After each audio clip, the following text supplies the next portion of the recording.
Ľuďom sa viacej páči možno taká nejaká miera verbálneho násilia, útokov na slabších, ako nejaké seriózne debaty a diskusie o vážnych problémoch spoločnosti. Významné osobnosti a známe osobnosti boli schopné spôsobile ovplyvniť politiku.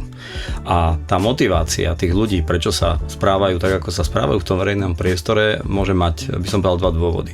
Jeden dôvod je ten, že produkujú videá, ktoré sú také tie virálne, že ľuďom sa to páči a bohužiaľ sme z toho svedkom každý deň. Ľuďom sa viacej páči možno taká nejaká miera verbálneho násilia, útokov na slabších, ako nejaké seriózne debaty a diskusie o vážnych problémoch spoločnosti. No a druhá vec je, že sa ukazuje, a to platí pre celé politické spektrum, že títo influenceri sú využívaní na politický boj. Ak dokáže ten influencer vybudiť nejakú negatívnu emóciu určitej skupiny ľudí, a či už to robí preto, aby mu platil nejaký YouTubeový kanál alebo nejaký iný kanál za to peniaze, alebo prípadne nejaké obchodné spolupráce, ktoré za to dostáva, alebo mu za to platí britská ambasáda alebo ktokoľvek iný, tak si myslím, že toto by do politiky patriť nemalo, ale nevieme tomu asi efektívne zabrániť, pretože toto vedia urobiť nejakými opatreniami, samozrejme v súlade so zákonom len politici prijatím inej legislatívy, a toto sa zatiaľ neudialo na Slovensku. Môj osobný názor, že by sa to malo minimalizovať,